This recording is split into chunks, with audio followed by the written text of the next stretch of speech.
Hello everyone, my name is Rahmania Rahayu Afifuddin.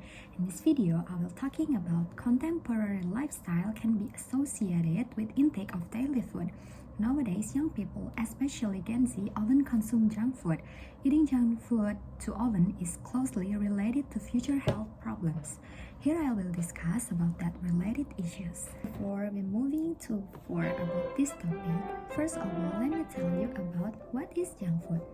Junk foods are food that lack nutrients, vitamins, and minerals and are high in kilojoules or energy, salt, sugar, or fats. Junk food is so called because it doesn't play a role in healthy eating, especially if you eat too much of it. Junk food is also known as discretionary food or optional food. Here are some examples of junk food including cakes, biscuit, fast food like burger, pizza, hot chips, chocolates, sweets, processed meat such as bacon, snacks such as chips, sugary drinks like sports energy and soft drinks, alcoholic drinks, and many more. Are you guys curious about why is junk food so appealing and make us want to eat more and more? Well, you may feel that you enjoy junk food because it tastes so good. There is scientific explanation for why you want to have more of it. The brain naturally encourages you to seek experience that you find pleasurable, including eating tasty food. This encouragement from the brain is known as the reward system. When a person eats tasty food, including junk food, then the reward circuit in the brain is switched on. This releases a brain chemical called dopamine. The chemical rush floats in the brain with pleasure, and so the brain creates more receptors for dopamine in response. In the same way that people with a drug or alcohol addiction require a bigger dose over time. You crave more junk food the more you eat that food. There is an article that discusses how often Gen Z consume junk food based on article from data.goodstat.id. The instant lifestyle of Gen Z is also reflected in their daily nutritional choices. The level of junk food consumption among Gen Z in Indonesia is quite high. Instant noodle, microwave food, various burger and fried chicken franchises are some examples. In Indonesia, the ease of access to fast food or junk food is increasing with the existence of many online food ordering applications that facilitate access to buying these foods. According to the Jackpot survey, around 49% of Gen Z admitted to eating junk food around 1 to 2 times per week, while 24 respondents recorded consuming 3 to 4 times per week, and there were even 12% who ate fast food or junk food every day.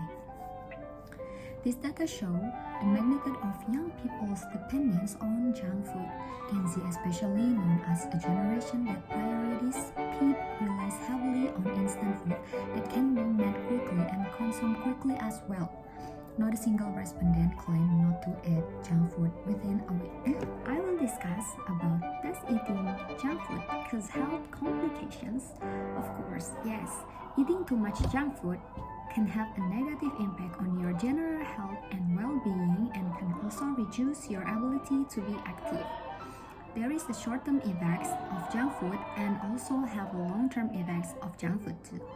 For short-term effect of junk food as well as causing you to gain weight, the other short-term effects of eating junk food include increased stress levels, fatigue, decreased energy level, difficulty sleeping, concentration difficulties, feeling down to decay, spike in blood sugar, increasing blood pressure, binge eating, and many more. And for the long-term impacts of junk food can make problem in digestive system, memory and learning, allergies, heart disease, obesity, overweight, and mental health impacts such as depression and anxiety. Junk food also can lead to type 2 diabetes, osteoporosis, certain cancer, and many more. For the last but not least, so how can we reduce the amount of junk food that we eat? While it can be challenging to reduce the amount of junk food what you eat, you don't have to give up on all your favorite foods. Here are some tips on how to create healthy eating habits. First, learn your meals and snacks ahead of time so you decide what you eat based on nutrition, not based on what is left in your pantry. Besides that, you should choose fresh fruit or vegetable for the dessert instead of junk food to keep away from added salt, sugar, and saturated fat. So, the conclusion is not all junk food is bad, however. Certain menu items might be lower in these substances than the others, while some junk food outlets might focus on providing more healthy options to preserve health. A person ought to try to identify junk food items that contain less salt, fat, sugar, and total carbohydrates. And you should try to limit the amount of junk food that we consume. Well, that's all from me. Please give me a huge apologize if there are still many mistakes in my grammar or my pronunciation during this video or something else. Bye bye.